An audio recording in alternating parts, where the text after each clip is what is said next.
Alright, so we are going to be using autoencoders on image data to denoise the images. How we are going to do that is I'll use a famous dataset, that is MNIST dataset, and I'll put some noise first and then we'll kind of denoising it. So I'll quickly import some of the libraries. I'll say import pandas as PD. I'll import NumPy. I'll import matplotlib, that is the visualization library, as PLT. And I'll also say from TensorFlow dot keras dot datasets import MNIST dataset. Okay, I've got a indentation error. Just remove that space and run this one more time. Now, why we are using TensorFlow here? This is just to get the data. That is, if I say MNIST dot load data, you can take NIST dataset from anywhere else as well. If you are aware of that, again I'm using TensorFlow just to get the data, and if you run that, you will get bunch of things here. The way it is organized is you have two tuples, that is in two tuples you have or should I say a tuple of tuple.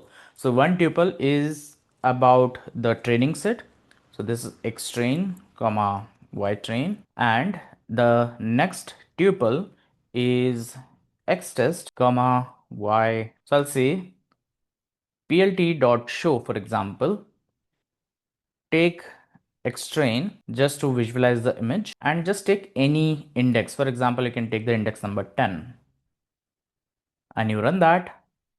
I'll get an error because this is plt.imshow.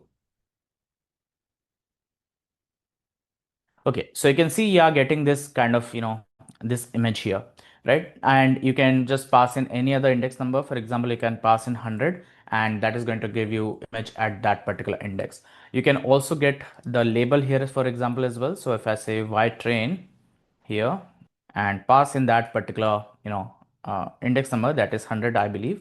So this is number 5 apparently. It doesn't look like 5, but it doesn't matter.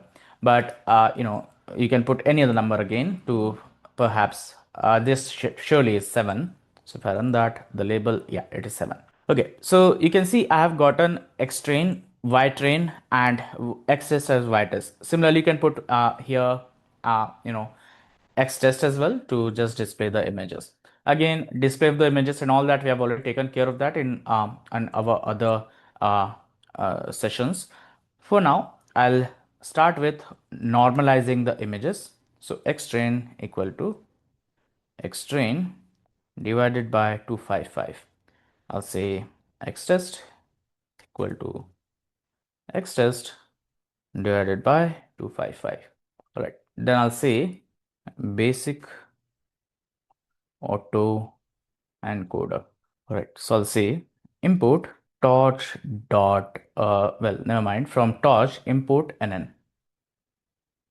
Okay, and I'll say from torch dot utils dot data import data loader to load the images in batches. Then from torch vision, although it is not needed, but still I'll import, definitely I'll have to import the transforms, and I'll import also the data sets.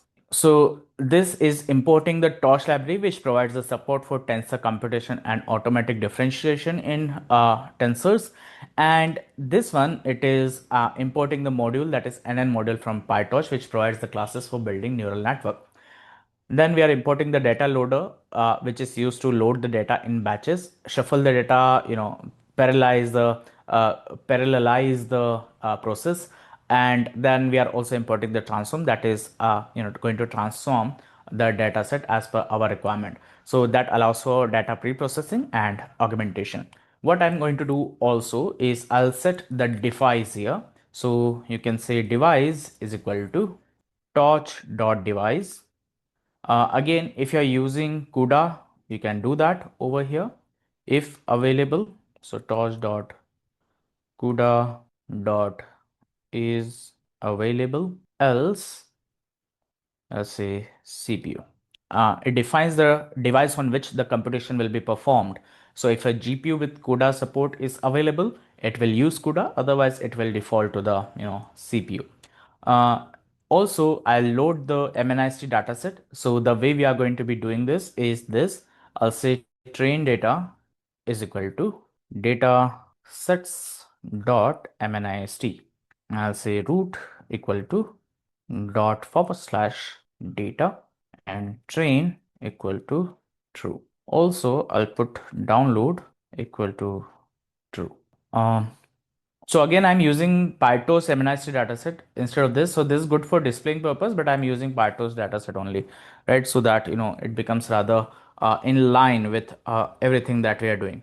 So download equal to true. And one more thing is transform equal to just transform it simply, because all the images in this particular dataset, they are with the same shape, that is the same height then and same width and all that. So it is 28 by 28 images, so we don't have to actually do anything. And also they are on same scale as well, that is the pixel values from 0 to 255. So you don't have to worry about that in this case, but if you want, you can normalize that as well separately if you want. But I'll similarly put test data as well. This is train equal to false. Let us create data loaders. I'll say train loader equal to data loader. Pass in the train data, comma, batch size equal to, I'll put a batch size of 32 and I'll shuffle equal to true. Now you can take any other batch size as well. Instead of 32, maybe you can take 10 or 64, whatever. But there's 60,000 images. So batch size 32 is going to maximize the, memory here. But I'll say test loader here equal to data loader again. And in this case, we don't have to shuffle anything. And also I'll use the test data and batch size equal to 32 and shuffle equal to false. So it creates a data loader for training data with a batch size of 32 and data is shuffled at every epoch to ensure that the model does not learn the order of the data. Then we are creating the data loader for the test data with a batch size of 32 again. But in this case, data shuffling is not required since the order of the test data does not matter when you're evaluating it. That is evaluating the model. Once this is done, then we are going to define the class autoencoder and it is going to inherit everything from nn.module. I'll say def underscore underscore init underscore underscore and super. I'll say autoencoder comma self dot underscore underscore init underscore underscore as is. Right. So it defines a autoencoder class which inherits from nn.module. That is the base class for all the neural network modules in PyTorch. Then we are creating this def underscore underscore init underscore underscore self. That is a constructor method for the class which initializes the model's layer. Then the super, it calls the constructor of the parent class, that is nn.module. Then I'll say self. So I'm creating a sequential container for the encoder part of the autoencoder that is going to stack up the layer one after another. So I'll say self.encoder equal to nn.sequential and here this is nn.flatten. So it flattens the input image. Again, it flattens the input tensor starting from the first dimension, which converts the 28 by 28 image into 784 element vector. So if you multiply 28 into 28, you are going to get 784.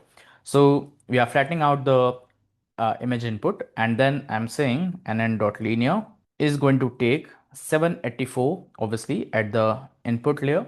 So this is the number of neurons that you have to have. So a fully connected layer with 784 input feature and hopefully 400 output feature. Then I'll say nn dot relu. I'll say in place is equal to then nn dot linear 400 to 200. Then nn dot relu is going to take in place equal to, then I'll go from 200 to 100 and then dot linear 200 to 100 and then dot relu in place equal to true and then dot linear. Lastly, I'm going from 100 to 50.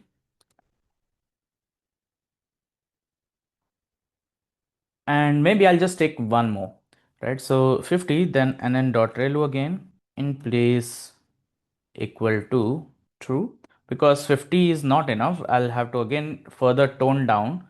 So I'll go from 50 to 20, and also nn dot relu in place equal to true. Again, what we have done here is we have defined the encoder part of the autoencoder that stacks the layer, all these layers, we are stacking them all one after another.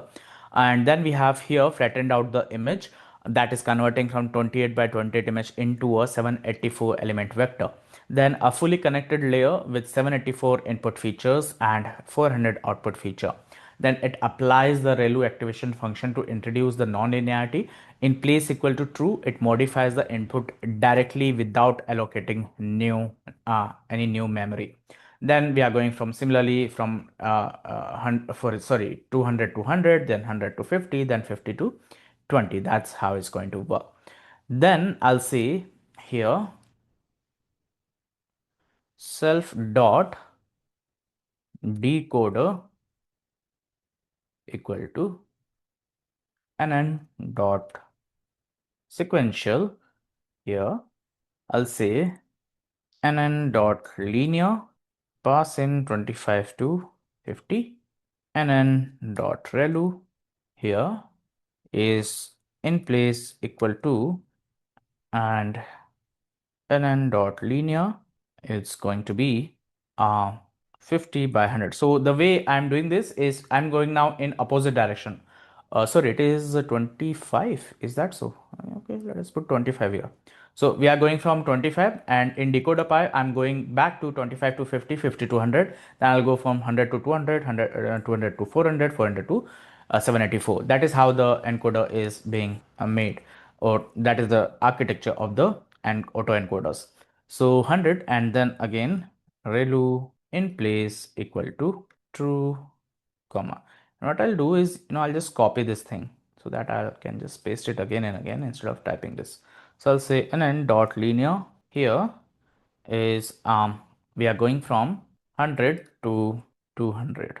Nn dot linear, I'm going from 200 to 400, and then nn dot linear, I'm going from 400 to 784. And then lastly, when you get the output, obviously I'll have to put a sigmoid function. This cannot be ReLU function. Also unflatten it. Nn dot unflatten is going from one color channel to 1 into 28 by 28. Okay, let me show you, explain this one more time what I have done. So basically, now we have defined the decoder part. We have created the sequential container again for the decoder part, and where we are going from 25 to 784. Okay, again, it is just like opposite of what we have done in the encoder part. And lastly, we have used sigmoid function that is at the output layer, which scales the output value to a range between 0 and 1 that is suitable for grayscale image pixel. And then I'm reshaping the 784 element output vector back to the original 28 by 28 image format that we had in the first hand. Now I'll take this and say def forward. So I'll have to define the forward pass as going to say self comma x encoded equal to self dot encoder, and decoded equal to self dot decoder.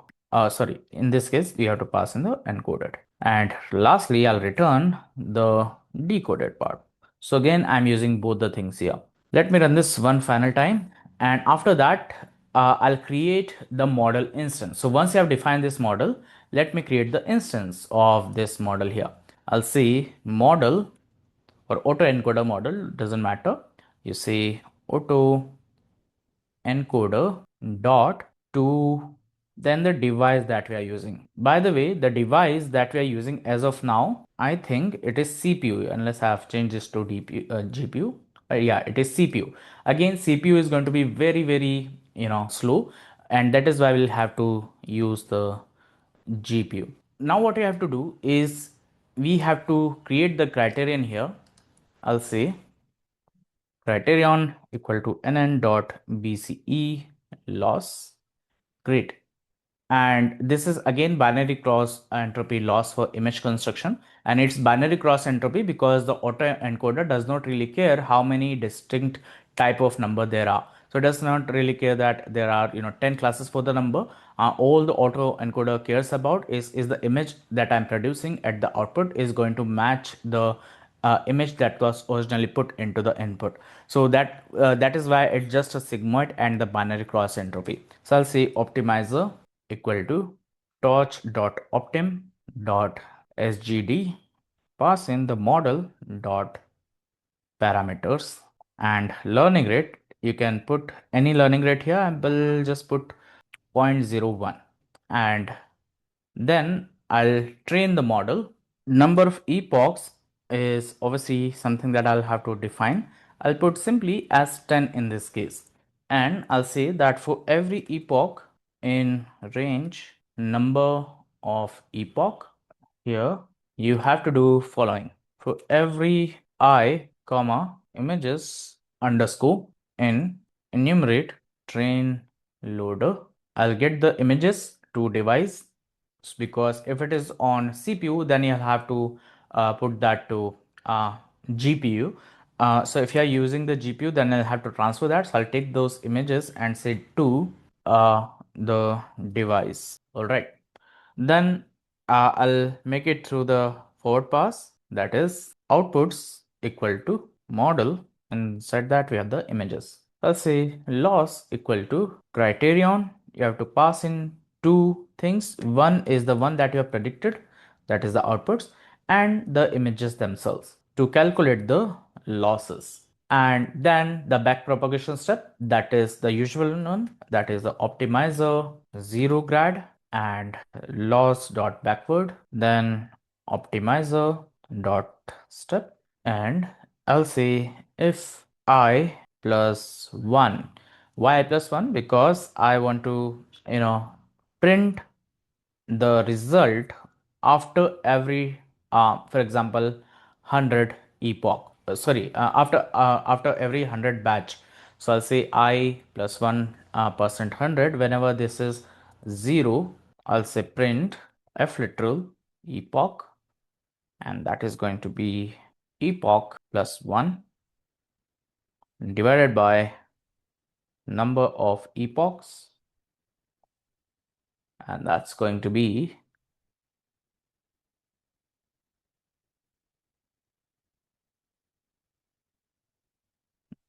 this. I'll say step here. This is going to be I plus 1 divided by length of train loader, and this has to be inside the curly braces as well. Okay, then I'll also get the losses.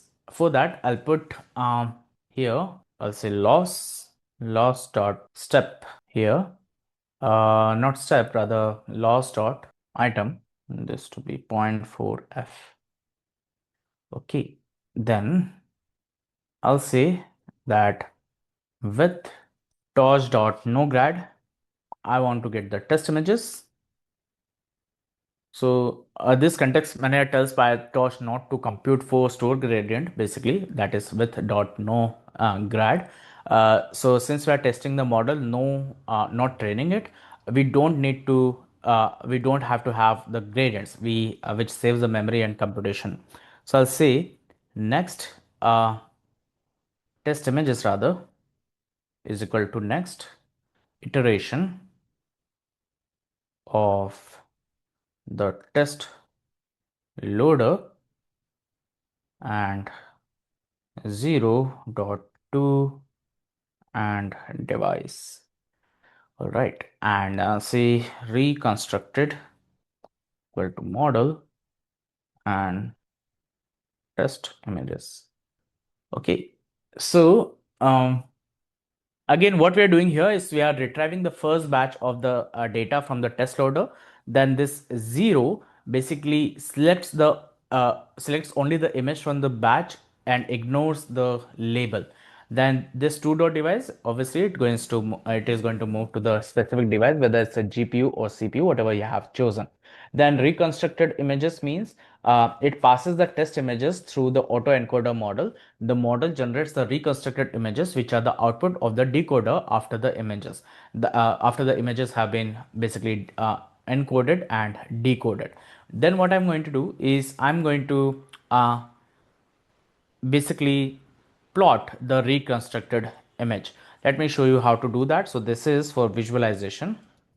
Visualize the just any just first reconstructed image. You can take any other image here, right? So I'll say that plt dot im show, I'll say reconstructed images 0 dot cpu dot squeeze cmap, color map is grayscale, and I'll say plt dot show as well. Run that. Yeah, there has to be a parenthesis here. And once you have this parenthesis, there's no need for this one, I think. Let us run that. Okay, I got again some error. It is missing the forward function. Is that the case? I don't think so. Oh, I see. So the problem is with the indentation. You have to put that over here. And similarly, there you go. Right. Now you can run that once more. And again, encoded is not defined. Where is it? There's some spelling mistake. You can see there's a spelling mistake here. I'll have to go back and fix that. This is over here. So just remove this extra O, and run this one more time. Great. Now it is working fine. Now what I'm going to do here, obviously, is going to take significant amount of time. I'll stop this and turn on the GPU. How are you going to turn on the GPU? I'll go to change runtime in this runtime option, go to change runtime and just click here and save it. Once you save it, you can see it is allocating runtime on your on its GPU. So let it let it finish that. Now run everything.